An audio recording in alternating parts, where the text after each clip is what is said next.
What is going on, you beautiful people? Back at it again with another one. Today we have a 100-mile review of the Asics Superblast. I love this shoe. I love putting 100 miles on this shoe. The shoe has been an amazing shoe, and I see why everyone loves this shoe so dearly, and I can't wait to get into it. As you guys know, we start with the aesthetics, the upper, the midsole, and then the sole. So the aesthetics, this shoe is a big and bulky shoe. There's a lot going on with this shoe. It's plus 45 millimeters in the heel for the stack height.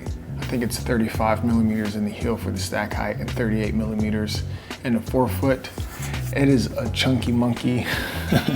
This thing is made to be a cloud cruiser. The upper is made of an engineered mesh for breathability. It's very a lightweight construction.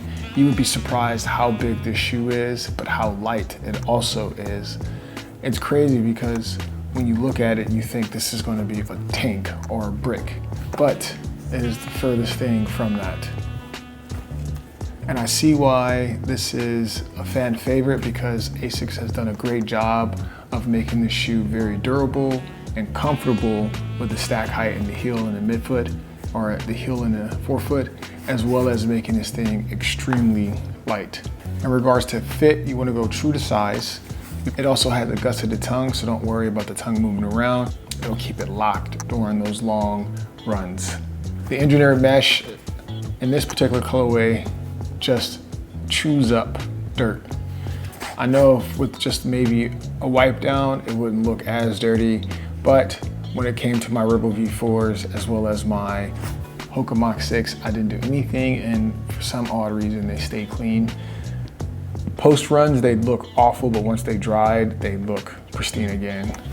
This, slightly different. I ran through mud, dirt, sand, puddles, everything pretty much but snow. Now the midsole is what makes this a money maker. It also what makes this 200 bucks. I fortunately enough got this at a very generous discount, 50% at my local running shop. Now I got a lot of comments when I first did my first run review talking about they couldn't believe how the Asics Superblast was 50% off. Well, go to your local shop, because typically they need your support and they don't have the infrastructure, i.e. the online traffic, to sell some of the big name brand sneakers, name brand runners like the Asics Superblast. So my local shop was an example. They had multiple sizes at 50% off. And I was lucky enough that they had my size and I copped. Now back to the midsole. The midsole comprises of that FF Blast, which is the orange you see. That's the FF Blast Plus. And the blue is also the FF Blast Turbo. This is combined to make this a very versatile ride, okay? So that FF Blast Plus is their training foam, and it's stacked below their FF Blast Turbo, which is their premium race foam. And this what makes this shoe extremely durable for one, as well as versatile for the second. Now, I've used these mostly for my easier miles when my legs are beat up or I just want to cruise along. This is a great shoe for me, but there's use cases all out there. People are using them for their tempo runs, for their fartlek runs, for their intervals. So that's why this Asics Superblast gets the name Jack of all trades, and it's believable.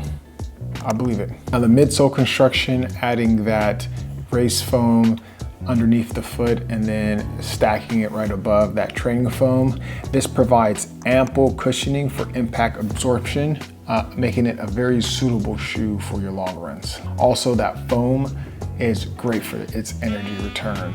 I loved running in the Asics Superblast because of how bouncy and propulsive I felt. Propulsive.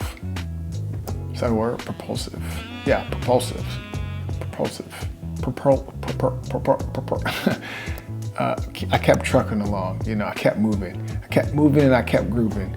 It was one of those shoes where you didn't want to stop, right? And you felt like you were tired, but that foam just kept you going. It was a great experience.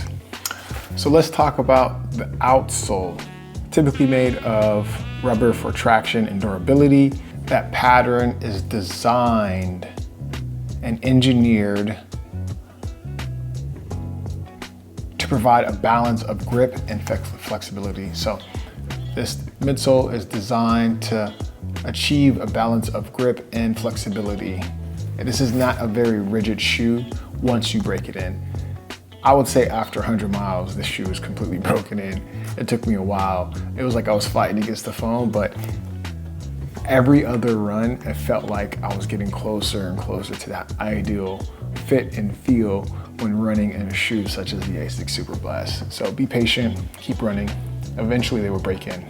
The Asics Superblast is designed to be a lightweight cloud cruiser. It's a very versatile shoe.